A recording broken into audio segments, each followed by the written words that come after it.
사람에 대한 평가도 수시로 바꿉니다. 마음의 정함이 없어서 늘 바뀐다는 것이죠. 이들은 더 이상의 감정적인 상처나 고통을 원치 않기 때문에 자기의 행동을 다른 사람에게 맞추어 조정하려고 합니다. 그래서 늘 만족이 없습니다. 언어적 학대는 말하는 사람과 듣는 사람의 사고를 바꾸어 놓아서 둘 다의 영혼을 손상시키는 학대입니다. 너는 아무것도 될 수 없어. 너는 왜 형만도 못하니? 너는 왜 언니처럼 좋은 성적을 받지 못하니? 넌 도대체 뭐가 되려고 그러니? 부모나 교사 또 다른 권위를 가진 사람들이 당신의 인격이 형성되는 시기에 이런 말을 계속했다면 당신 속에는 이런 생각이 자라납니다. 나는 뭐가 잘못된 사람일까? 왜 나는 형처럼 언니처럼 될 수 없을까? 나는 도대체 뭐가 잘못된 걸까? 마이어 목사님도 자신이 이런 언어적인 학대에 노출이 되어 있었다고 해요. 그래서 30대, 40대가 될 때까지도 늘 자기 자신을 향해서 난 도대체 뭐가 잘못된 인간일까? 이런 생각을 늘 하곤 했다고 해요. 그 질문이 멈추게 된 것은 주님이 너에게 잘못된 것은 없다. 오히려 너는 긍정적인 부분이 훨씬 더 많다라고 계속해서 말씀해 주셨을 때 자기가 그 어두움에서 빠져나올 수 있었다고 합니다. 이런 사람들은 나의 어떤 완벽한 행동 때문에 나를 의롭다고 여기신다 라고 하나님에 대해서 오해한다는 거죠. 내가 완벽해져야 된다는 생각을 하는 거예요. 그래서 이분은 하나님께서 너에게 잘못된 것이 없다라는 것을 말씀해 주셨을 때 나의 어떤 완벽한 행동 때문에 나를 의롭다고 여기시는 게 아니라 하나님의 선하심 때문에 내가 그냥 용납될 수 있다는 것을 하나님이 계속해서 알려주셨고 아주 오랜 세월 동안 그것을 알아가면서 자신이 점차적으로 나아질 수 있었다는 이야기를 하셨어요. 또 신체적 학대에 대한 소개를 하셨는데요. 이것은 매 맞고 혹사당하는 것, 그리고 또 그것뿐만 아니라 혼자 남겨지거나 아니면 옷장 안에 갇히는 것 같은 좀 두려운 학대, 거기에 이제 아까 소개한 성적 학대, 본인이 당하셨던 그런 학대나 또 이런 신체적 학대에 포함되는 것이 사랑의 표현이나 신체적으로 용납받지 못하는 등의 충격적인 경험, 이런 것들도 가벼워 보이지만 그런 것들이 신체적 학대에 포함이 된다 그래요. 예를 들면 이제 갓난아기가 신체 접촉을 받지 못하거나 안겨보지 못한 경우에 병약해지고 신체적인 질병이 잘 생긴다는 사실이 이미 연구 결과로 입증되었고요. 또 부모가 자녀에게 사랑으로 안아주거나 쓰다듬거나 손을 잡아주거나 어깨를 두드려주는 등의 스킨십, 또 부부 사이의 가벼운 스킨십도 이에 포함됩니다. 목사님 책에는 결혼한 여자가 건강한 삶을 영위하려면 남편으로부터 하루 12번 이상의 사랑이 담긴 신체 접촉을 받아야 한다, 이렇게 쓰여졌어요. 저는 아침에 이거 새벽에 일어나서 준비를 했는데 아침에 애들 밥 먹이면서 괜히 한번 머리도 쓰다듬어주고 볼도 만져주고 그랬어요. 네, 한 3번 셌어요, 마음으로. 네, 하루에 12번은 만져줘야지 이러고. 예. 그래서 그런 간단한 가벼운 스킨십도 이거를 받지 못했을 때 사람이 거절감을 느낄 수 있다는 이야기를 하세요. 여튼 이제 정도에 따라서 이거를 뭐든 다 학대라고 말할 수는 없지만 정도에 따라서 이걸 학대다, 그냥 상처의 정도다 말할 수 있지만 어쨌든 이런 어떤 감정적인 이런 학대에 노출된 사람들의 특징은 깊은 사고를 하는 사람, 생각을 너무 많이 하는 사람이 되어버린다는 데 특징입니다. 이들은 항상 판단을 스스로 내리고 스스로 모든 것을 해결하려고 하며 나 자신을 어떻게 하면 보호할 수 있을까? 더 이상 상처받지 않도록 어떻게 내 삶을 스스로 주관할 수 있을까? 하는 질문을 품게 됩니다. 또 다시 상처를 입지 않기 위해 애쓰는 반면에 견고하고 건강한 교제를 이루는 일에 대해서는 전혀 관심하지 않습니다. 그래서 사람들 사이에 자신을 보호할 벽을 쌓게 되고 그 속에 살아가려고 합니다. 하지만 상처를 입을 위험을 감수하지 않고서는 누구와도 좋은 관계를 형성할 수가 없다는 걸 알아야 합니다. 다른 사람들과 자신을 격리시키면 그 속에서 외로움과 고독, 그리고 두려움의 고통을 겪기 때문입니다. 상처가 많은 사람일수록 완벽이라는 거에 목숨을 건다 그래요. 완벽한 배우자, 완벽한 자녀, 완벽한 집, 완벽한 이웃, 심지어 완벽한 교회와 목사를 요구합니다. 그들의 완벽하지 못한 모습을 볼 때 화가 나고 몹시 판단하고 비판합니다. 아마 그들이 완벽하지 않음이 자신을 또다시 해하게 될까봐 두려워서 더 완벽을 요구하는 게 아닐까요? 여튼 중요한 것은 우리가 육신 가운데 있는 한 당신이 추구하는 그 완벽한 것은 결코 존재하지 않는다는 것을 인정해야만 합니다. 우리가 붙들고 있는 것은 감정의 재와 같은 것입니다. 이사야 61장 3절에 보면 재 대신 화관을 이라는 표현이 나오는데요. 하나님이 주시는 그 기쁨의 화관을 받기 위해서는 내 마음속에 있는 이 재와 같은 것들을 날려버리는 우리의 포기가 먼저 필요하다는 것을 알아야 합니다. 하나님이 태초부터 우리에게 의도하신 충만함과 풍성함 그리고 자유 안에서 살려면 상대방을 향한 완벽함을 요구하는 것, 그런 것들이 포기되어야 합니다. 또 이런 종류의 학대는 사람의 의지에도 막대한 영향을 미치는데요. 특별히 우리의 의지의 영역에 거역이라는 의지를 만들어냅니다. 이들 속에는 이 거역이라는 의지는 다시는 아무도 나를 학대하지 못하도록 만들 거야. 내가 살아있는 한 아무도 내게 뭐라고 명령할 수는 없어. 나를 잘 대해주지도 못하는 사람에게 내가 무엇 때문에 복종을 해야 되지? 나는 지금부터 스스로 돌보고 스스로 결정을 내릴 거야. 이런 모습을 가지고 있다는 것에서 이것이 바로 거역이라는 거예요. 이런 강한 의지, 완고함, 거역하는 마음은 학대의 정도와 그 기간, 또 그 사람이 본래 가진 그 본성에 따라 거역하고자 하는 마음의 강도가 다른데 모든 사람에게 이런 마음이 있긴 하지만 그 깊이와 강도가 달라진다는 것이죠. 목사님은 자신과 같이 리더십이 강하고 목표 지향적인 성격의 콜레릭 유형의 사람이 수년간 학대당한 경우 그 마음에 거역하고자 하는 마음이 매우 깊고 강했다고 설명을 하세요. 슬픈 사실은 학대받는 상황으로부터 도망쳐 나온다고 해도 그 영향력이 사라지는 것이 아니라는 것이죠.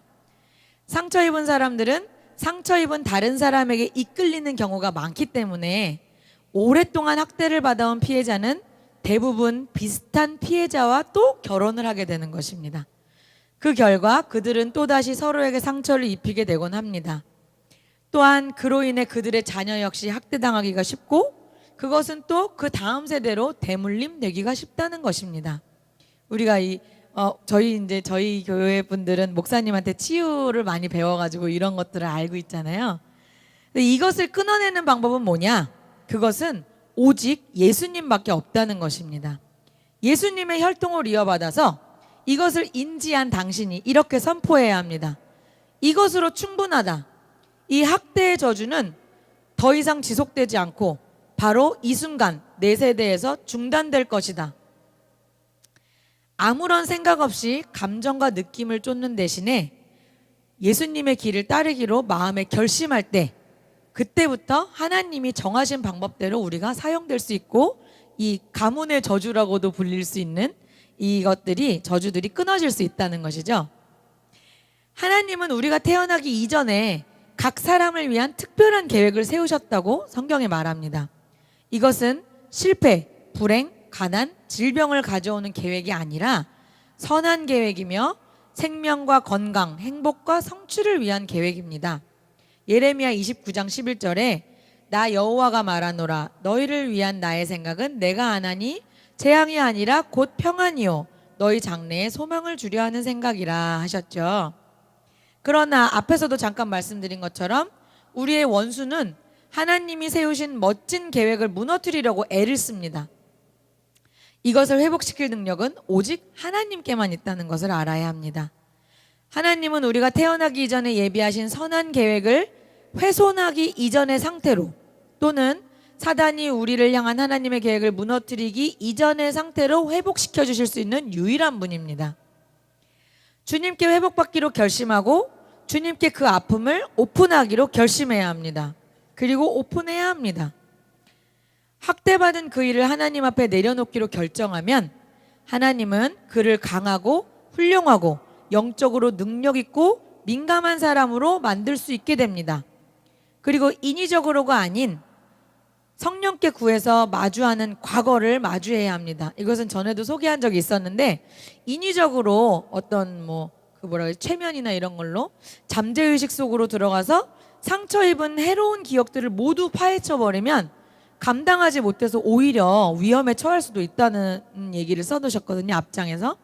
그런데 이제 하나님 앞에 나와서 기도할 때, 기도하면서 성령님께 하나씩 알려달라고 말씀드리면 성령님께서 그때그때 직접 기억나게 해주시는 것들이 있습니다. 성령의 인도함을 받아서.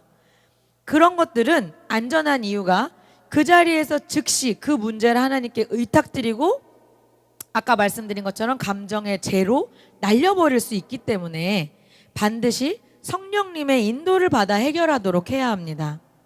그리고 꾸준히 예배와 말씀으로 자신을 교훈하고 좋은 것으로 먹이며 그 말씀이 순종으로 실제 삶에 나타나도록 하나씩 훈련해 가야 하는 것이 가장 중요합니다. 야고보서 1장 26절, 누구든지 스스로 경건하다 생각하며 자기 혀를 제갈먹이지 아니하고 자기 마음을 속이면 이 사람의 경건은 헛것이라. 입이 주님께 복종되고 통제되기 전까지 우리의 마음, 의지, 감정이 완전히 구속되고 회복되었다고 말할 수가 없는 것입니다. 그러니까 결과물이 나타나야 된다는 거예요. 그래서 이 과정을 쭉 이제 설명해 주시고 마지막으로 이제 목사님 자신의 사례를 적어 두셨어요. 그래서 제가 그걸 나누어 드리고 발표를 마치겠습니다. 목사님은 어린 시절의 상처로 인해서 너무 강한 의지를 가지고 있었기 때문에 복종이 자기 인생에서 가장 힘든 일이었다고 해요.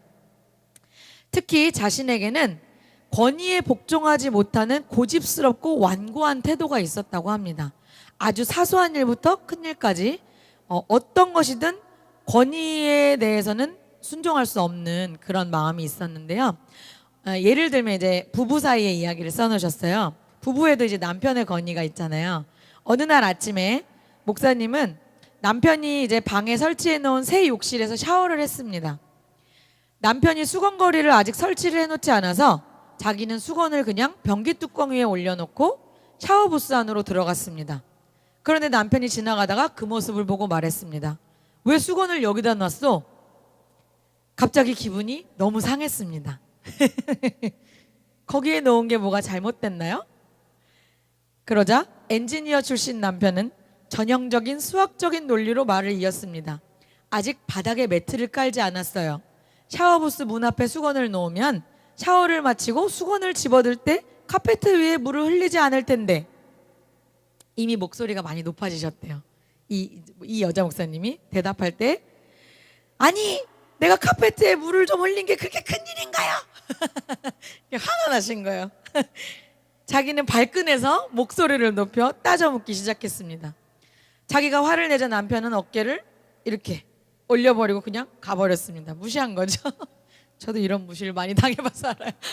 나는 막 열받는데, 그죠?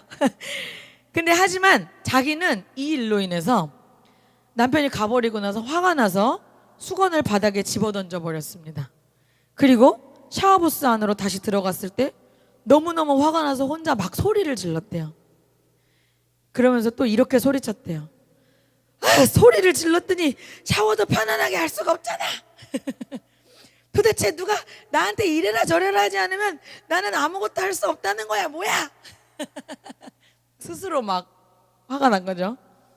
하면서 계속 그렇게 화를 냈었다는 거예요. 이런 사소한 건의에도 자기가 순종할 수 없었다는 거예요. 당시의 자신은 안 믿는 사람이 아니고 믿는 사람이었고, 심지어 성경도 가르치고 사역도 하며 교회 생활 열심히 하던 사람이었다는 거죠. 그런데 여전히 자신이 이 권위에 불복하는 모습, 마음과 의지, 감정을 통제하지 못하는 상황이었다는 거예요. 그 수건 사건을 잊고 마음의 평정을 되찾기까지는 무려 3일이나 걸렸습니다. 그러던 어느 날 아침, 잠옷바람으로 앉아서 사역의 발전을 위해 기도하고 있었습니다. 그때 주님의 분명한 음성이 들려왔습니다. 조이스, 네가 남편에 대해 내가 지시한 대로 하기 전에는 나는 너의 사역을 위해 어떠한 일도 할 수 없다. 너는 남편에게 아내가 표시해야 하는 존경을 표하고 있지 않다. 지나쳐 버려야 할 사소한 일을 가지고도 그와 다투고 있지 않느냐? 너는 고집스럽고 완고하며 거역하는 태도를 갖고 있다. 내가 이 문제에 대해 여러 번 해결해 주려고 했지만 너는 거기에 순종하지 않았다. 이렇게 말씀하셨다는 거예요. 많은 사람들이 저와 같은 문제를 안고 있습니다. 우리는 하나님의 말씀에 순종하고 있다고 착각하고 있습니다. 난 이렇게 순종하는데, 난 이렇게 예배 나오는데, 난 이렇게 말씀을 읽는데 왜 약속받은 복된 삶을 내가 살지 못하고 있냐고 의아해하고 하나님께 반문합니다. 그러나 예배하고 기도하며 말씀을 읽거나 배우고 고백하는 것은 시작에 불과함을 알아야 합니다. 그것으로 시작되고 훈련되면서 그 말씀을 곧 행하는 자가 되어야 그것이 자신의 삶에 실제로 나타나는 자가 되어야 약속하신 그 복을 받게 된다는 것을 잊어서는 안 됩니다. 그게 가능하다는 걸 얘기하시는 거예요. 이분의 현재 사역, 지난번에 제가 한번 비디오를 보여드렸죠. 끝이 보이지 않는 어마어마한 사람이 경기장 같은 데 앉아있고 수많은 사람 앞에 설교하시는 모습뿐만 아니라 전 세계에, 그때 몇 개 설명하셨는데 몇십 개국에 선교하시고 또 가난한 아이들 도우시고 사역의 규모가 정말 웬만한 교회 뺨쳐요. 어마어마해요. 그래서 결국은 목사님이 그 순종이 가능해서 그 사역까지 이르게 됐다는 거죠. 중요한 것은 당신의 과거 경험이나 현재의 상황이 어떠하든지 마음의 의지와 감정을 주님께 복종시키고 당신이 태어나기 훨씬 이전에 하나님이 당신을 위해 세워두신 선한 계획을 이루시고 그것을 온전히 성취하시도록 주님께 당신을 맡겨야 한다는 것입니다. 또한 특별한 학대의 상황이 아니었을지라도 우리가 감정의 적절한 균형과 안정감을 유지하며 살아가려면 하나님 안에서의 지속적인 회복을 통해서 순종의 단계까지 나아갈 수 있어야 함을 알아야 합니다. 네, 여기까지 7장을 발표를 마치도록 하겠습니다. 감사합니다.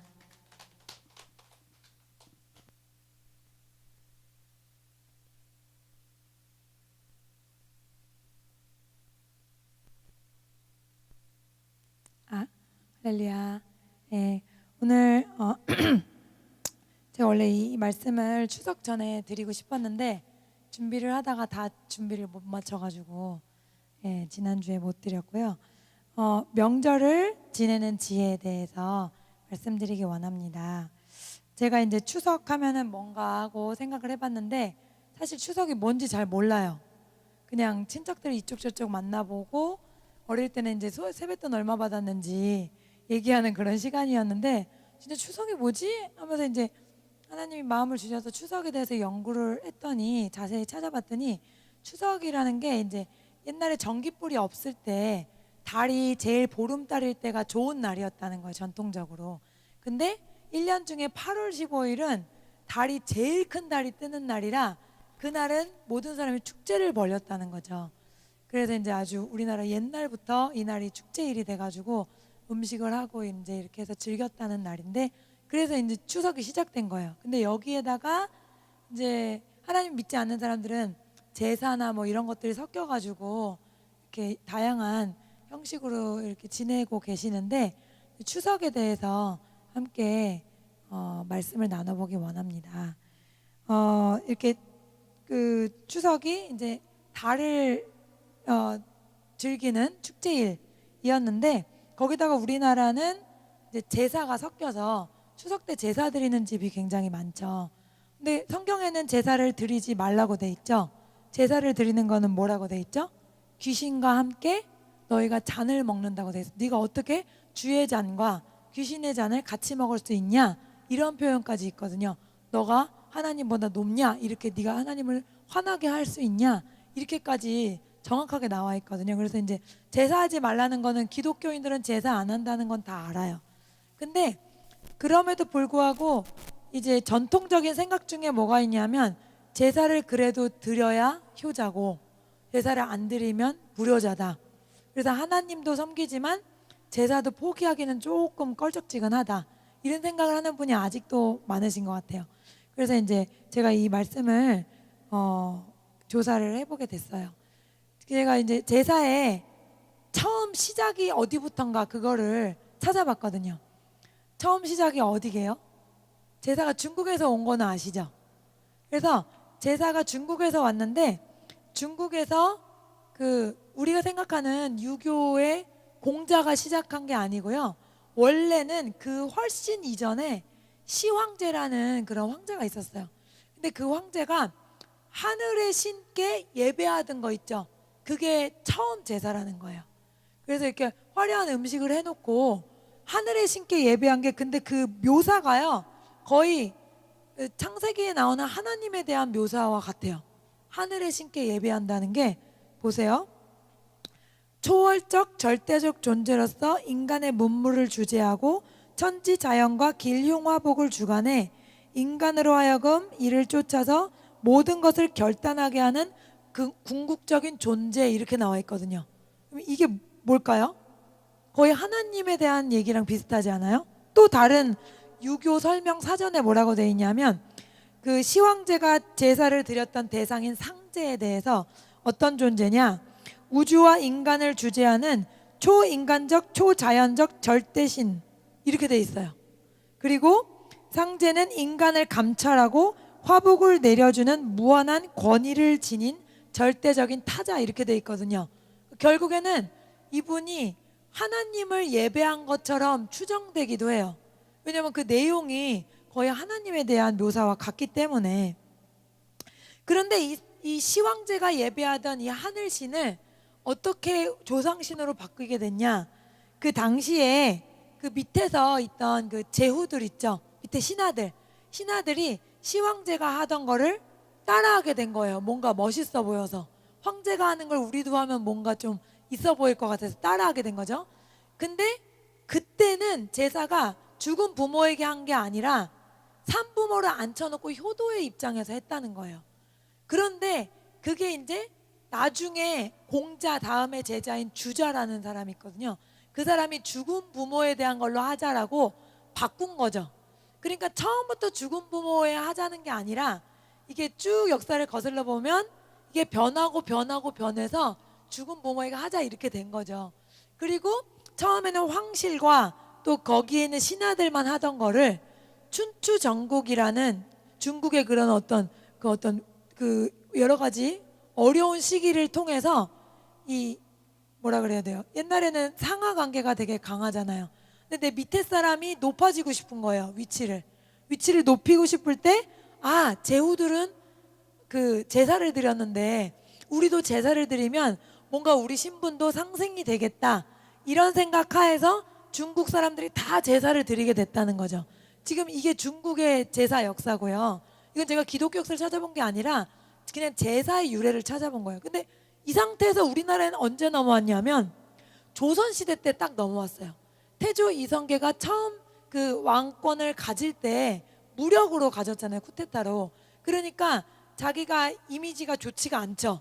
무력으로 아버지라고 불리는 왕을 뺏었으니까. 그러니까 일반 백성들에게는 뭔가 이미지가 안 좋아서 이미지 세탁을 해야 되는 거예요. 그래서 한 게 너희들 다 제사 드려라. 제사 드리면 너 부모에 대한 효를 강조하면 좋은 왕같이 되는 거를 이제 옆에 사람들이 제안을 했대요. 그리고 더 중요했던 게 뭔가 왕권이 부실하잖아요. 근데 부실한 거를 유교를 갖고 오면 이게 뭔가가 확실해진다 이렇게 조언을 했더라는 거죠. 사람들이. 왜냐? 유교는 그 다른 모든 사상보다 제일 상하 관계를 강조한다는 거죠. 그래서 가부장이라는 게 가정의 왕 그리고 국가에서도 왕. 그러니까 그 왕에게는 아무도 까불 수 없는 대적할 수 없는 그런 관계를 가지기 때문에 이게 굉장히 왕권을 공고하게 할 수 있었다는 거예요. 그래서 상하 관계를 강조하는 이 유교를 들여오면서 제사를 국민들에게 다 하겠다 이런 얘기거든요. 그러니까 우리나라에 고려 시대 그 바로 위에 그 다음에 삼국 시대 때는 고구려 신라 백제 이럴 때는 제사가 있었다 없었다? 없었다는 거죠. 그러니까 이거를 중국에서 들여와서 거기다가 그 당시 우리나라의 정치적인 상황 때문에 갑자기 모든 사람들이 제사를 하게 된 거거든요. 그러니까 어때요? 이게 진짜 죽은 조상이 오는 거예요? 아니면 그냥 인간이 만들어낸 문화예요? 인간이 만들어낸 문화잖아요. 근데 이거 하나 때문에 얼마나 큰 싸움들이 일어나는지 몰라요. 제가 이 설교를 준비하게 된 게 제가 추석 전에 머리를 자르러 갔거든요. 근데 제가 항상 머리 자르는 분이 있는데 그분이 막 저를 보더니 거긴 손님이 항상 없고 그 예약한 사람만 받아요. 그래서 항상 가면 아무도 없어요. 그래서 여기 이렇게 해서 장사가 돼요? 그러는데 괜찮아요. 예약제라서 뭐 이러시는데 어제 저 혼자 있어서 얘기를 막 할 수 있었던 게 이제 한 2년 다녔으니까 저랑 좀 알죠. 막 멀쩡해서 고객님은 이번에 명절 때 어떻게 하세요? 먼저 말을 꺼내는 거야. 근데 저는 뭐 먼저 물어보는 사람들 참 좋아하죠. 항상 속으로 어떻게 하나님 얘기를 할까 생각하니까 정말 이분이 무슨 일이시지? 이러고 있는데 어떻게 보내시냐면 좋아요. 너무 편하게 지내죠. 그냥 양쪽 왔다 갔다 하면서 인사만 드리면 된다고.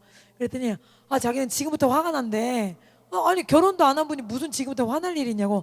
제가요 지금 저희 엄마 대신해서 싸우는 게 몇 년인지 몰라요. 막 이러면서 한 20대 후반? 30대 초 많아봤자 결혼도 안 한 분이 그런 거예요. 근데 그 제사 음식 그 많은 일들을 엄마 혼자 하고 또 시댁에서 엄청 막 또 막 이렇게 뭐라 그래야 되지? 지배하는 그리고 시키는 막 거의 종노릇 한다는 거야 엄마가.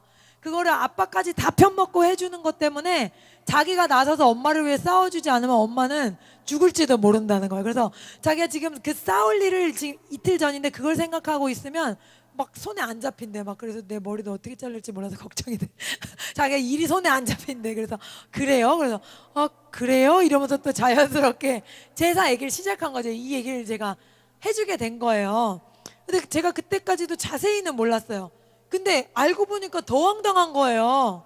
그때까지 제가 간단하게 알고 있긴 했는데 제가 이제 제사가 어떻게 시작된 건지 얘기를 해줬죠. 그랬더니 야 어쩐지 뭔가 이상하다 했어 이러면서 사기야 사기 막 이러면서 내가 이번 명절에 가서 이거 다 얘기한다 이러고 이제 제사 안 드리게 하겠다는 거예요. 여자분인데 그만큼 아직까지도 가정마다 이 제사 하나 때문에 싸움이 많다는 거죠. 기독교를 떠나서 굉장히 여성한테는 불리한 여러 가지가 있고 일방적으로 요구하는 또 상하관계가 유교에서 시작돼서 옛날에는 남자 여자 밥도 같이 못 먹었잖아요. 남자들은 따로 먹고 먼저 먹고 여자들은 뭐 따로 뭐 또 따로 먹고 남은 걸로 뭐 그런 식으로 차별이 컸잖아요. 근데 고려시대는 그게 아니었대요. 저도 몰랐어요. 고려시대는요 딸들한테도 재산을 다 나눠줬다 그러더라고요. 유교는 왜 아들한테 줬냐면 맏아들한테 주냐면 제사 드릴 때 비용이 많이 드니까. 그래서 맏아들한테 주고 맏아들에게 80% 이상을 지정해 주라는 게 법으로 돼 있고 그 다음에 나머지는 나눠 갖든지 뭐 하든지 하고 딸은 당연히 없죠. 딸은 무익한 존재니까. 그래서 이것 때문에 이 뿌리 깊은 유교 의식 때문에 아들들끼리도 되게 많이 싸워요. 재산을 뭐 또 형만 가져야 되냐 뭐 어쩌고저쩌고. 그러니까 이런 어떤 그 영적인 갈등 상태 이게 뭐예요? 다 사단이 만들어낸 거거든요. 그러니까 우리는 이걸 문화라고 생각하지만 부부간의 관계라든지 또 형제간의 관계라든지 이런 것들을 떼어놓는 건 뭐죠? 사단의 역사거든요. 디아볼로스 영어로 나누다 디바이드의 원어거든요. 어원이거든요. 그래서 이게 항상 이 마귀는 사람들을 분열시켜 놓고 뒤에서 뭐 한다? 잘한다고 웃고 있다는 거예요. 그래서 우리가 이것들을 잘 알고 있어요. 여러분이 이제 전도를 하면은 사람들이 꼭 물어보는 질문 중에 하나가 있어요. 기독교는 왜 제사 못하게 하냐? 그러면 그 사람들 속에는 뭐가 들어있냐면 너희들은 부모도 모르고 예의도 없다 이거거든요. 저희가 전도 갔을 때도 그 할머니가 독실한 불교 신자인데 딱 물어보시더라고. 근데 기독교는 왜 제사를 못 드려요? 그래서 저도 오히려 반박을 딱 해버렸어요. 원래 제사는 불교에서 하던 게 아니에요, 어머니. 불교는 제사가 없거든요, 원래. 근데 지금 불교에다가 막 미신에다가 막 유교에다가 막 다 짬뽕 돼가지고 불교 다니는 사람 다 제사 드리고 제사 안 드리면 뭐 다 조상에게 저주받는 것처럼 이러거든요. 유교 문화 없는 데서는 제사를 드려요, 안 드려요? 아예 안 드리죠? 제사가 뭔지도 모르죠, 유교 문화 아닌 데서는. 근데 그 사람들이 뭐 조상들의 뭐 저주를 받아요? 잘만 먹고 살잖아요. 오히려 하나님 안 믿는 나라들은 힘든 나라들이 많죠. 소송기구, 우상성기구 이런 나라들은 여자들도 얼굴도 못 보이게 해놓고 막 남녀차별이 심하고 이런 미개한 나라들이 많잖아요. 그런 나라들은 다 비기독교 국가들이죠. 그러니까 조상을 안 섬겨서 저주받은 게 아니라 오히려 하나님을 섬기지 않는 나라들이 복을 못 받더라라는 걸 우리가 세계적으로 경험할 수가 있는 거예요. 그러니까 우리가 이 제사가 사람이 만들어낸 관습이다, 역사적으로 분명한 시작점이 있다라는 것을 여러분이 사람들에게 얘기해 줄 수 있어야 돼요. 제사상이요, 저는 모르는데 한 번도 안 차려봐서 감 하나랑 밤 하나랑 그리고 그 뭐래더라, 그러니까 감, 대추, 밤, 요 세 가지가 꼭 들어가게 한대요. 이유는 대추는 씨가 하나라서 그게 홀로 왕이신 태조 이성계를 뜻하는 거래요. 그리고 세 쪽으로 나뉘는 밤 있죠. 그거는 삼정승제도. 그리고 여섯 쪽에 씨가 있는 감은 그 육판서제도라고 조선시대에 그 어떤 정부 기관들을 의미하는 거라는 거예요. 그래가지고 그 자체가 뭐다? 다 왕에 대한 충성을 강요하는 그런 상인데, 일반 백성들은 그게 뭔지도 모르고 돈이 있건 없건 감, 대추, 밤 이거 구하느라고 난리가 났었다는 거죠. 그러니까 얼마나 황당해요. 그리고 이제 기도 많이 하시는 목사님들 기도원에 가서 그 설교 들어보면요, 제사하는 날에는요 개도 말을 안 하는, 개도 짖지도 않는다는 거예요. 누가 오니까? 귀신이 오니까.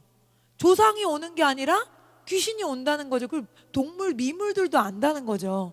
소리도 안 낸대요, 밤 12시 되면은. 그러니까 어떤 또 그 연구 결과에 의하면 제사 드린 음식들은 영양가가 빠지더라, 이런 것도 있거든요.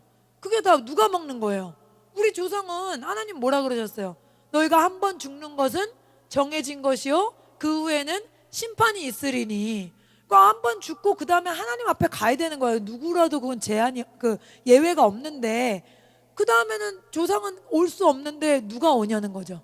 그거 다 장난치는 건 마귀와 그 아래에 있는 졸개들이잖아요. 귀신들이 와가지고 우리가 하나님께도 절하고 또 제사상에도 절하고, 그거 보면서 얼마나 뒤에서 박수를 쳐요. 야, 너는 하나님 섬긴다더니 우리들한테도 절도 잘하네, 이러고 뒤에서 꼬수하는 거예요. 그런데 하나님도 절하고 귀신에게도 절하는 존재에게 어떻게 하나님이 예비한 복을 다 줄 수 있겠냐는 거예요.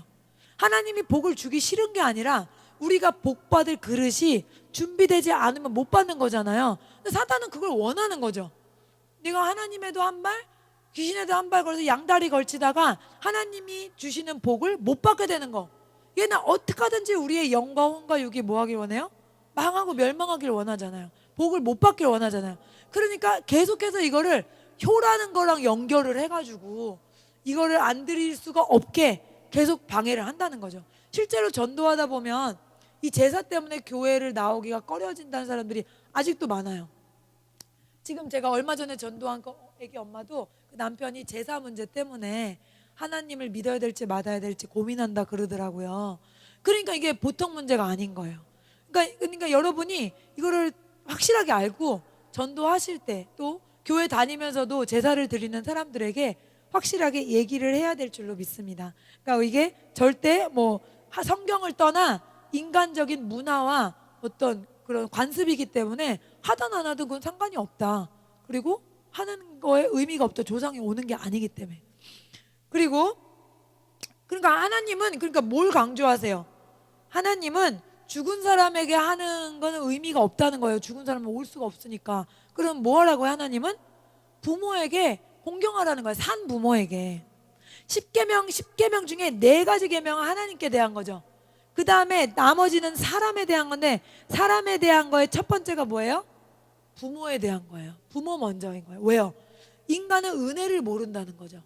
하나님께로 받은 너무나 큰 은혜를 몰라. 그래서 하나님께 잘하라는 게 4가지예요. 그 다음엔 또 까먹는 은혜가 뭐예요? 부모 은혜도 몰라요, 사람들은. 그러니까 어때요? 부모들이 재산 있으면 자식들에게 미리 주지 말라는 그런 말까지 우스갯소리로 할 정도로 사람의 마음은 그토록 타락해 있는 거예요. 그러니까 하나님이 원하시는 건 왜 4계명 하나님 계명을 먼저 놨어요? 하나님을 먼저 안 사람, 하나님과 관계가 제대로 된 사람, 하나님의 영원한 사랑으로 채워진 사람만 부모도 진심으로 공경할 수 있는 거지. 하나님과 관계가 안 된 사람은 부모에 대한 것도 인간적인 힘으로 하다가는 금방 실증 낼 수 있다는 거죠. 김병희 효자 없다 그러잖아요. 그게 무슨 말이에요? 인간의 힘으로는 부모를 그렇게 끝까지 복양하기 어렵다는 거예요. 돈이 없으면 부모를 점점 덜 찾아가게 되는 게 인간의 본성이라는 거예요. 그러니까 인간의 본성으로는 하나님의 의를 이룰 수가 없어요. 하나님의 뜻을 이루고 하나님 기쁘시게 하려면 첫 번째 계명이 뭐예요? 율법의 613개 다 필요 없고, 구약에서는. 신약에서 예수님이 뭐라 그랬어요? 너는 마음을 다하고 뜻을 다하고 목숨을 다하고 힘을 다해 네 하나님을 사랑해라. 그리고 너 이웃을 네 목숨같이 사랑하랬죠? 네 몸과 같이. 그런데 그 계명을 이루면 10계명이 다 완성되는 거라 그랬거든요. 왜 그래요? 하나님을 사랑해야 하나님이 사랑이 내 안에 부어지거든요. 그러니까 이 하나님의 사랑이 부어지지 않은 채로는 사람을 사랑할 능력이 없는 게 우리의 현실이라는 걸 알아야 돼요. 그래서 4계명을 먼저 알아야 되는 거야. 하나님에 대한 계명. 너는 나 외에 다른 신을 섬기지 말라. 너는 안식일을 거룩히 지키라. 다른 신에게 절하지 말라. 하늘의 상이나 어떤 동물의 형상에도 절하지 말라. 이런 것들 하나님이 얘기해 놓지. 네가 하나님을 먼저 알아야 사랑이 네 안에 부어지고, 그 초자연적인 하나님의 사랑만이 부모든 자식이든 남편이든 아내든 사랑할 수 있는 능력이 부어진다는 거죠. 할렐루야. 감사하지 않아요? 그러니까 불교를 믿든 유교를 믿든 다른 종교들은 뭐예요? 밖에 있는 죽은 신에게 그 배후에 귀신들이 있죠. 그래서 거기 가서 다 돈 쓰고 뭐하고 하는 거 아니에요? 그러면서 뭐예요? 내 요구를 들어달라는 거예요. 일반 그 다른 신들은. 근데 하나님은 밖에 있는 신이 아니라 내 안에 계셔서 나에게 능력을 주시고 하나님의 뜻대로 살 수 있는 힘을 주시는 신이라는 거죠. 놀랍지 않아요? 감사하지 않아요? 예. 그래서 이 하나님께서 우리에게 뭐 하길 원하신다? 부모에게 공경하라면 한 군데만 써놓은 게 아니에요. 굉장히 여러 군데 써놨는데 제가 몇 개만 여러분께 알려드릴게요. 뭐 부모에게 순종하라, 에베소서 말씀. 잠언 23장 말씀에는 내 부모를 즐겁게 하면 엄마를 기쁘게 해라. 너 낳은 엄마를. 뭐 인간적으로 기쁘게 하는 게 뭐 한이 있겠어요? 뭐 돈이 있으면 돈으로 기쁘게 할 수 있지만 돈이 없는 사람들은 또 기쁘게 하기 어렵잖아요.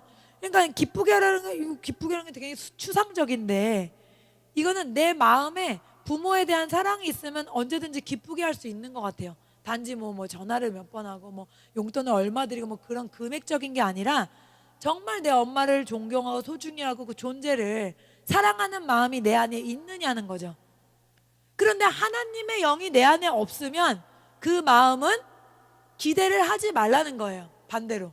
무슨 말인지 아시겠죠? 내 자식의 심령 가운데 하나님이 와 계시지 않으면 나를 생각할 리가 별로 없다. 자기 살기도 바쁘다는 거죠. 반대로 내 아들이나 딸이 하나님과 좋은 관계를 맺고 있으면 내가 말하지 않아도 내 소중함을 알게 된다는 거예요. 이해하시겠죠? 그래서 신앙생활이 모든 것 중에 중요하지만 가장 중요한 거예요. 내 아들이 나한테 고마운 것도 있는다니까요. 그게 사람의 본성이에요.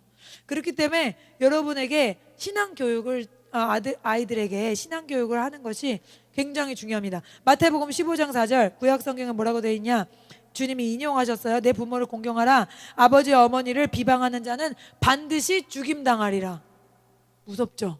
무서운 말씀에 우리가 두려워 떨어야 돼요. 저 이 말씀이 마태복음 되게 많이 읽었는데 첫 번째 성경이라 이런 말씀이 있었나? 하면서 되게 소름 돋았던 게, 제가 엄마에 대해서 말을 많이 하거든요. 우리 엄마 행동이 느리셔가지고 그 곤충인가? 그 벌레 중에 나무늘보란 벌레가 있어요. 1시간 가도 요만큼밖에 못 가는 나무늘보. 그래서 엄마는 맨날 나무늘보라고 뭐 늘보 원숭인가? 뭐 그 아주 동물이야. 그래서 엄마를 계속 동물에 비교하면서 비웃었거든. 근데 여기서 부모를 비방하는 자는 반드시 죽이라 그래서 흑 갑자기 막 진땀이 나면서 무서웠습니다. 그래서 근데 이거는 이제 제가 뽑은 말씀드리고, 성경 전체적으로 하나님은 첫 번째 질서를 뭐다? 하나님. 두 번째 질서는 부모에게 받은 은혜를 기억하라 이거예요. 갚으라는 거예요. 근데 그 외적인 갚은 거는 하나님은 갚은 게 아니에요. 그러니까 속으로는 아이고 귀찮아 이러면서 겉으로는 아이고 어머니 많이 드세요 이러면 이게 사람은 속일 수 있죠. 근데 하나님은 이거는 효도가 아닌 거야. 하나님께는 어떻게 해야 돼? 마음으로 어머니가 정말 잘 되시길 원하는 그런 마음으로 할 수 있을 단계까지 누가 올리실 수 있다? 하나님이. 하나님이 올리셔서 그렇게 하는 게 하나님의 뜻이에요. 속으로 뭐 시월드라 그러잖아요. 우리가 진짜 안 좋아하는 건 세상의 문화죠 다. 근데 우리의 혼과 육은 시를 좋아하지 않아요. 그렇지만 하나님의 사랑이 부어질 때 시도 정말 내 가족이 될 수 있는 그런 변화가 있더라, 그런 거죠. 그러니까 물론 저도 지금 완전하지 않지만 제가 처음 결혼했을 때는 예수님 믿은 지 한 2년 정도 됐나? 정말 밑도 끝도 없는 애가 목사님과 결혼을 했죠. 그래서 2년 정도 돼서 신앙이 뭐 들은 건 많은데 그 수준이 굉장히 낮았어요. 그래가지고 뭐 하나님을 알긴 아는데 일단 내가 더 중요하고, 근데 시댁이라고 하니까 저 나름대로 이제 생각을 한 거예요. 시댁은 항상 이게 딱 거리감을 두고 조심해야 되는 뭐 이런 거 생각을 하고 있었는데 제가 하나님과 교제를 깊이 하다 보니까 하나님이 제 부모님처럼 사랑할 수 있는 어떤 그런 마음가짐을 갖도록 해주시더라고요.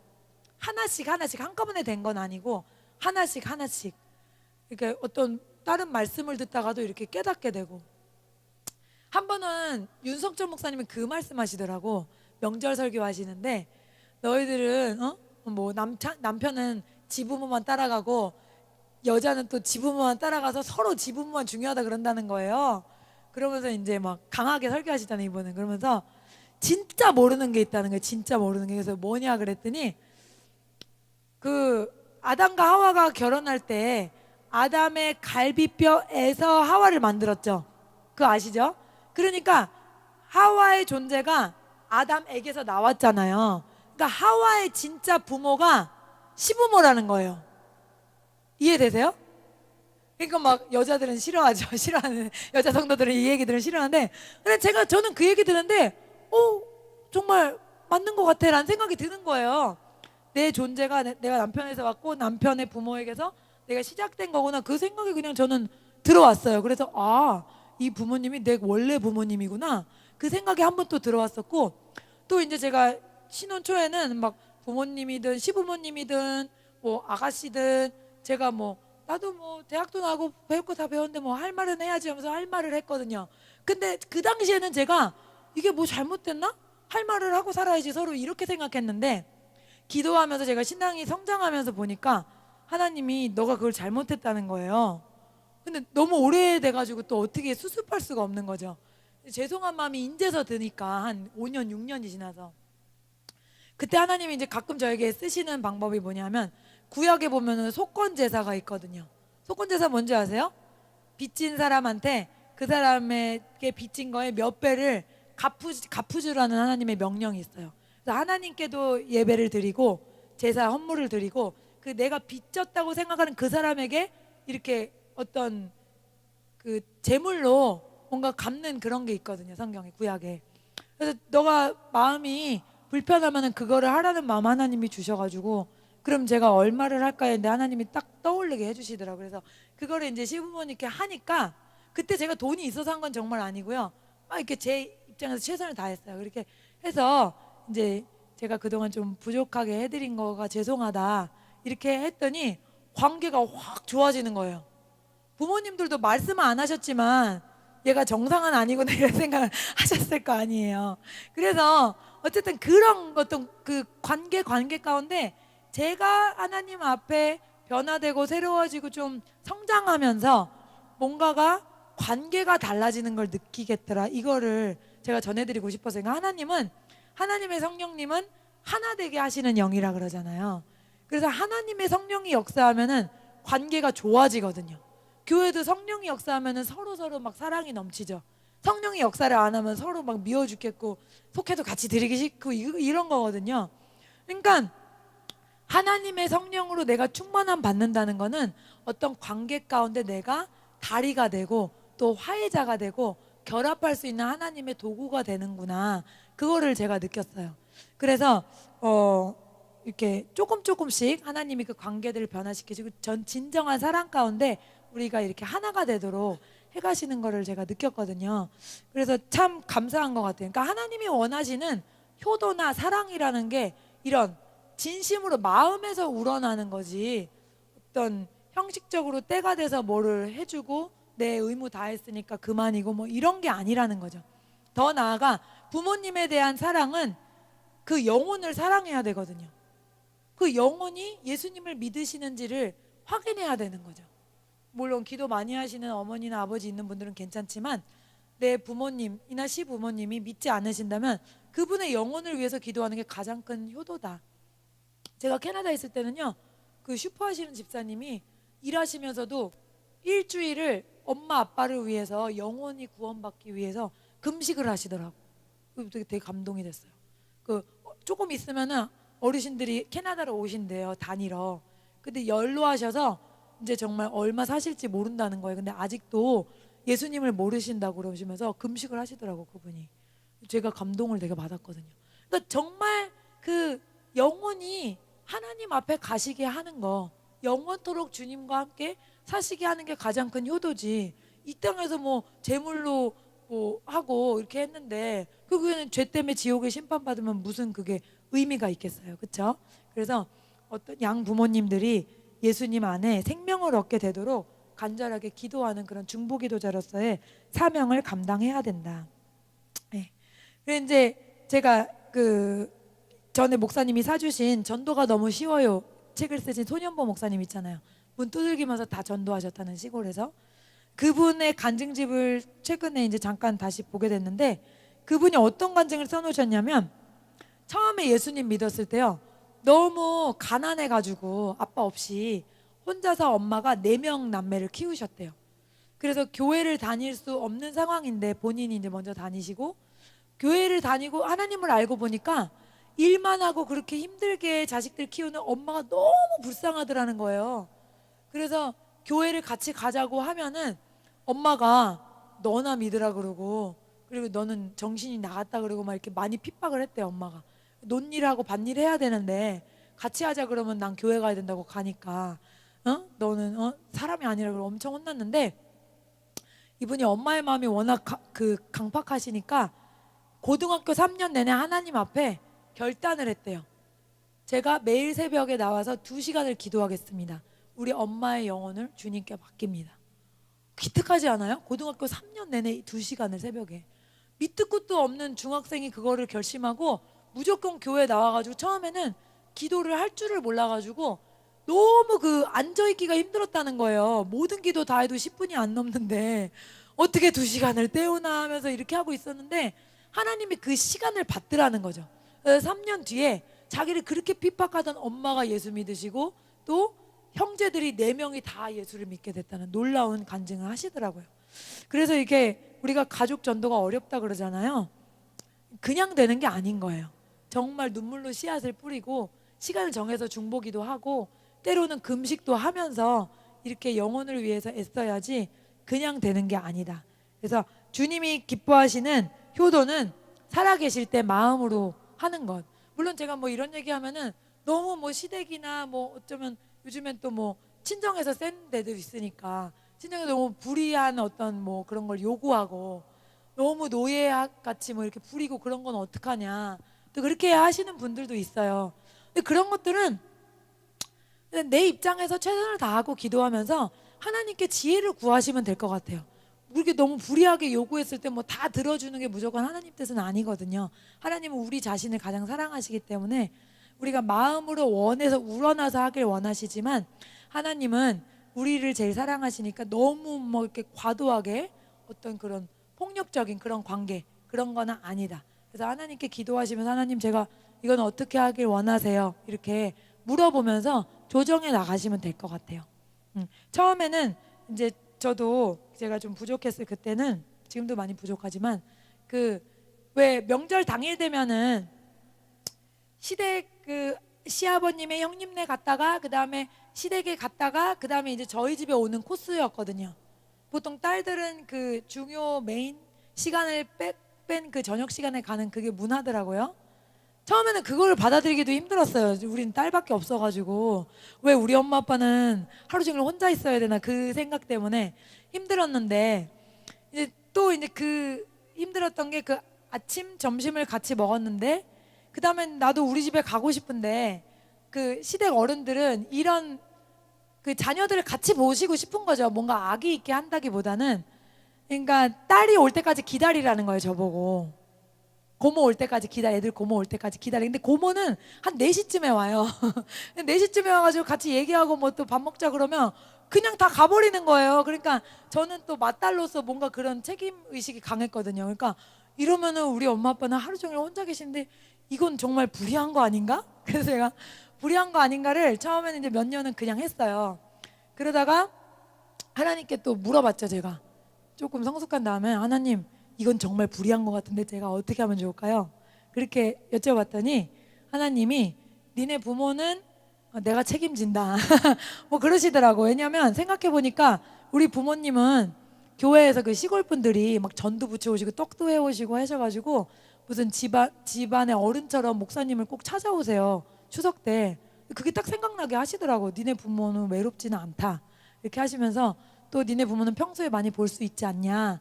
그래서 그거는 네가 그냥 순종해라. 이렇게 마음을 주시더라고. 그래서 제가 이제 그때부터는 시계를 안 봐요. 그 전에는 제가 막 시계를 보는 거예요. 3시. 3시인데 왜 아가씨가 아직 안 오셨지? 4시는 4시면 너무 늦었는데? 계속 이렇게 조바심이 나는 거예요, 마음속에. 또 이제 부모님이 서운해 하실까 봐. 근데 제가 하나님께 그런 확신을 갖고 나니까 제가 이제 그 날을 하루를 그냥 시댁과 함께 보내는 날로 아예 해놓고 부모님은 그 다음날 보는 그런 걸로 이제 자연스럽게 넘어가게 되더라고요. 그래서 이제 하나님이 우리에게 원하시는 건 이렇게 마음으로 하는 거고 또 살아계실 때 최선을 다하는 거고, 뭐 저희 친정 부모님에게도 제가 잘해드릴 건 없어요. 뭐 잘해드리는 건 다 뭐니 해도 머니인데 저는 머니로는 별로 해드릴 게 없는데 그냥 기도하는 거죠. 부모님이 잘 되시고 또 복 받으시고 하나님 안에 마음에 평강을 얻으시도록, 그게 가장 큰 복이잖아요. 그거를 해드리고 뭐 제가 형편이 되면은 또 이렇게 도와드리면 좋지만 제가 마음으로 부모님을 사랑하고 또 마음으로 주변 이웃이나 모든 사람들을 사랑할 수 있게 되는 것, 이게 하나님의 능력인 것 같습니다. 그래서 하나님은 여러분 모두가 이런 하나님의 사랑으로 충만하기를 원하세요. 그래서 나는 아직 그게 힘든데요. 그럼 너무 억지로 안 하셔도 돼요. 하나님의 시간을 기다리세요. 너무 힘드시면 4가지에 먼저 집중하세요. 하나님을 예배하고 하나님을 알고 하나님을 높이고 다른 신에게 절하지 않고 하나님께 먼저 집중하면은 그 다음에 나머지는 자연스럽게 된다.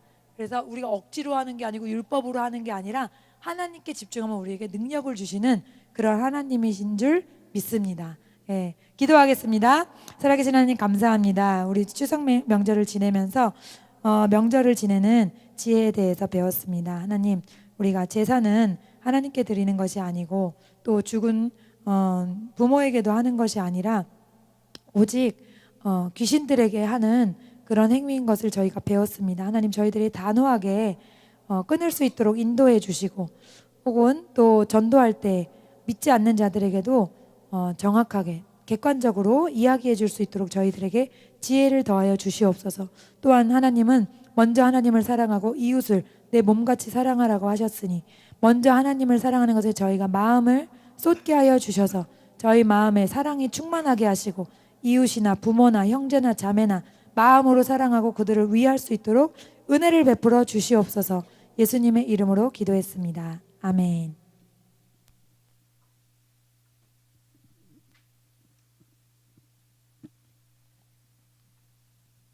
예, 감사합니다. 우리 박수 한번 해주세요. 예, 감사합니다. 예, 수고하셨습니다. 아주 좋은 말씀. 아까 말한 그 추석의 유래 이런 것들은 좀 우리 나중에 한번 주일에도 저도 좀 새롭게 와닿는데, 그러니까 우리도 모르게 우리가 뭐 유교 역사를 너무 오랫동안 지내왔기 때문에 아무렇지도 않게 그냥 너무 우리는 그냥 문화적으로 이 문화라는 게 좀 무서운 거예요. 물론 문화적인 것 때문에 약점도 있어요. 약점도 있는데 문화 때문에 또 영향력이 또 무시할 수 없어요. 예를 들면 제가 뉴질랜드 처음 갔을 때 깜짝 놀란 게 거기는 뭐예요? 크리스마스를 3일 쉬어요. 그리고 부활절이죠. 그때 3일을 쉰단 말이에요. 뉴질랜드 어디로 가요? 영국 기독교잖아요. 그러니까 여러분 쉽게 말하면 그 3일 쉬는 게 우리로 말하면 뭐랑 똑같은 거예요? 명절. 에? 그러니까 근데 거기 있으면서 뭐 물론 우리가 한국 사람이니까 추석 명절에 그 사람들은 안 놀잖아요. 근데 이제 목사님 집에서 부르더라고요. 저기 식사하자고. 에? 그렇게 목사님 집에서 식사하고 그랬었는데 문화가 거기서는 거꾸로 그럼 뭐예요? 크리스마스 3일 쉬고 거기서는 또 부활절 때 3일 쉬거든요. 그러면 그 한국 거기 뉴질랜드니까 거기서 저도 똑같이 쉬어야 돼요, 안 쉬어야 돼요? 쉬어야 되잖아요. 근데 한국 교회라고 안 쉬어. 그러니까 이게 애매한 거예요. 이게 해석하기 나름인 거 이게 신기한 거 아세요? 에? 에? 재밌는 게? 에?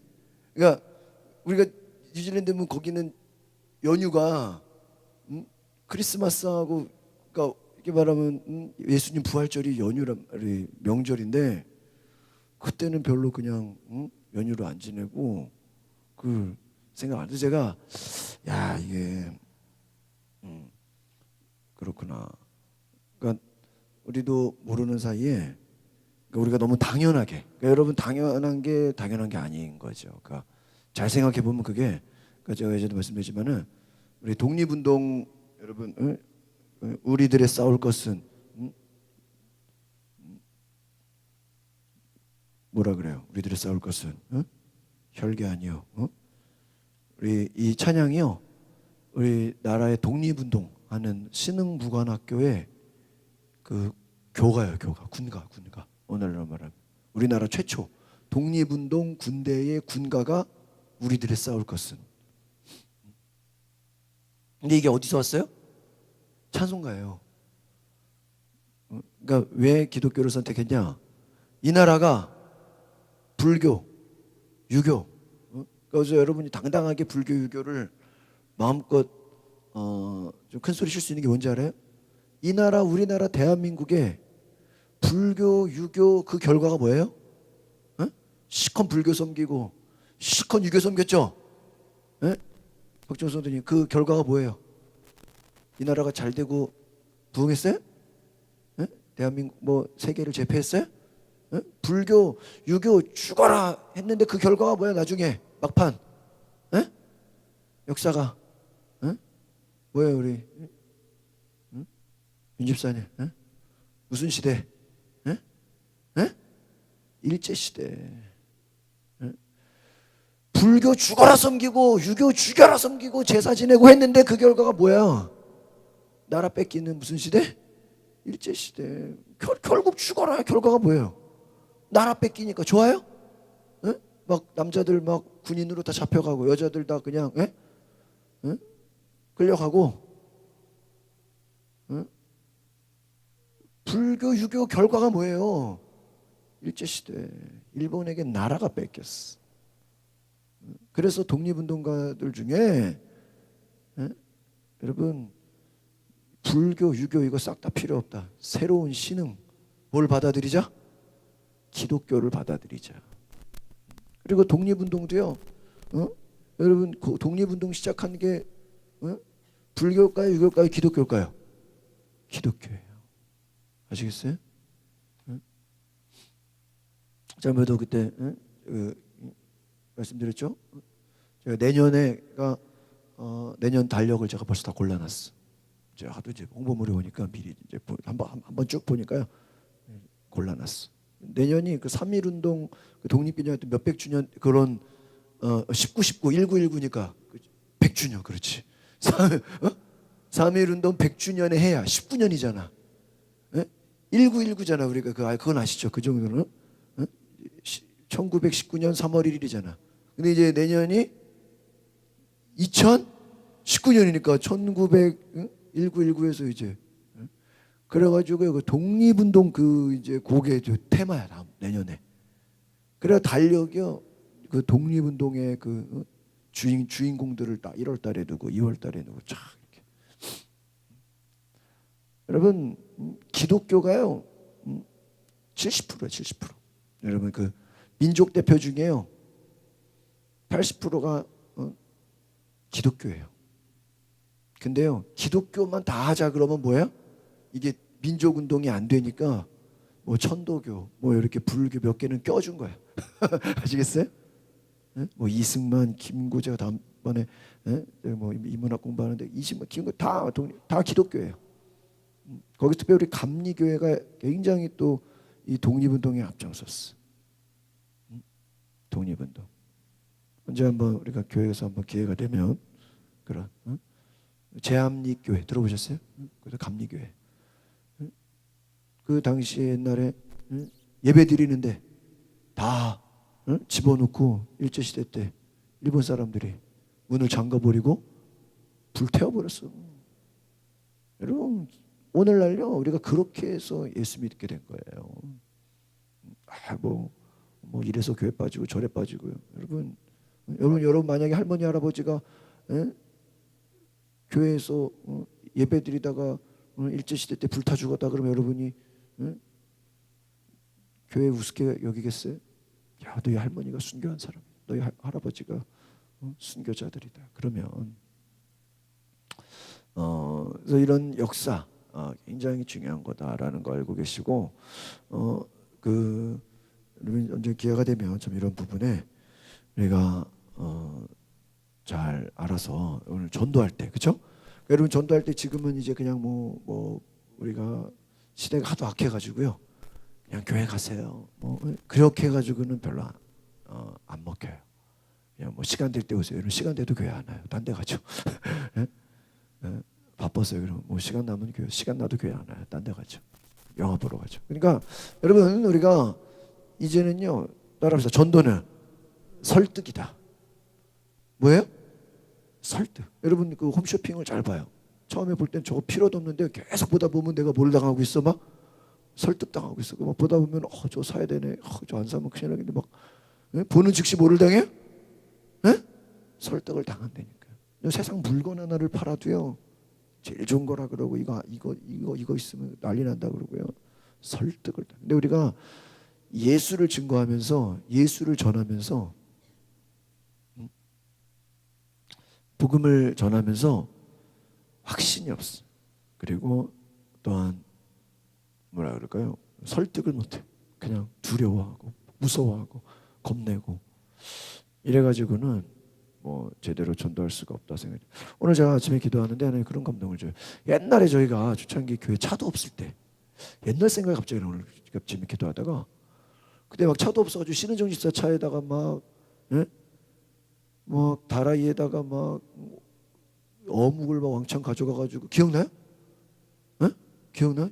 교회 차가 없을 때인가 그때는 신은정 집사 차를 빌려가지고 그 차에다가 막 그 차에다가 막 짐을 싣고 승용차에다가 막 여기 뒤에 1단지 뒤에 산책로에다 가가지고 테이블 피고 막 거기다가 막 어묵을 막 근데 그때 우리가 이제 어묵 나눠주기 바빴는데 요즘에 갑자기 그런 생각이 들어요. 일단은 날씨가 많이 추워졌잖아요.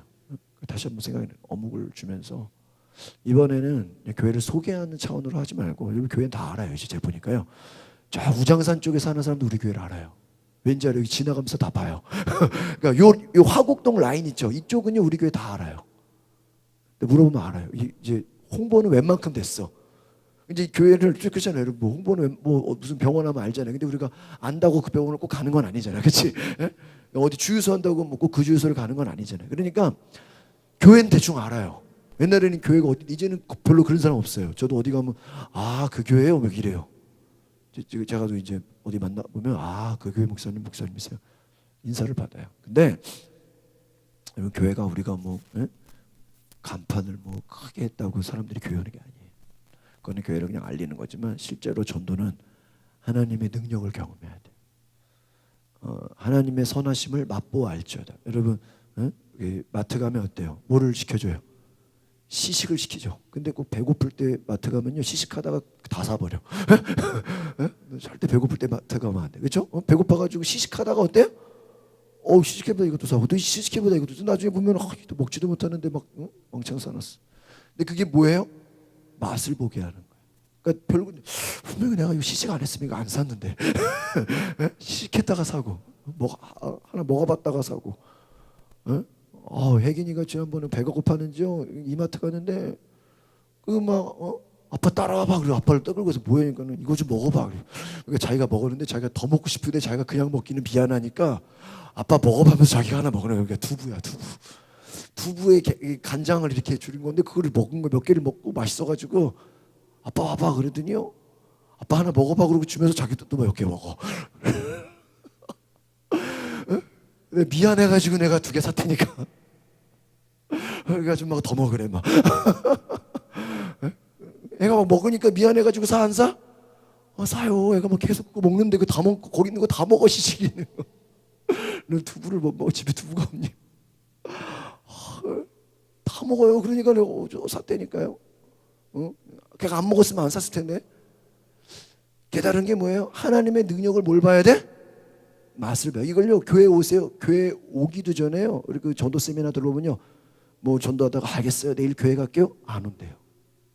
왜? 하루 사이에 뭐가 든다? 마귀가 든다. 하루 사이. 하루 사이. 내일 교회 갈게요. 안 와요.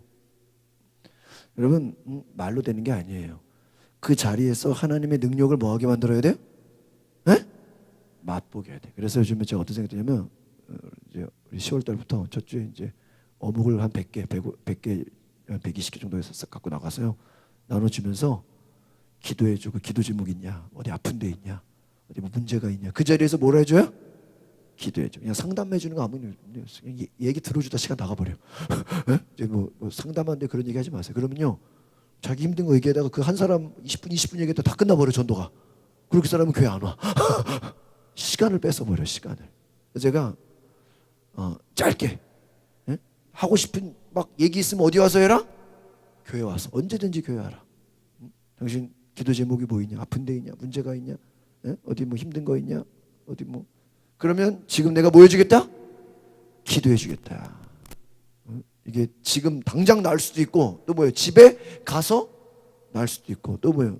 다 낫진 않아도 조금 좋아질 수도 있어요. 누구는 알아요? 자기는 알겠죠. 더 기도받고 싶으면 이렇게 해라. 그래서 하나님의 능력을 맛보게 해야 되겠다. 오늘 제가 좀 그런 마음이 들었어요.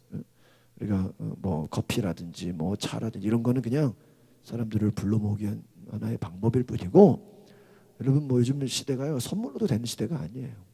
얼마든지 교회가 너무 많아서 사람들이 교회를 우습게 알고 가볍게 알아요. 하나님의 능력, 하나님의 능력을 맛보고 할 수 있는 그런 은혜가 있기를 바랍니다. 우리 이 시간 찬양을 할 텐데요. 왕의 지성소에 들어가 우리 찬양 함께 하겠습니다.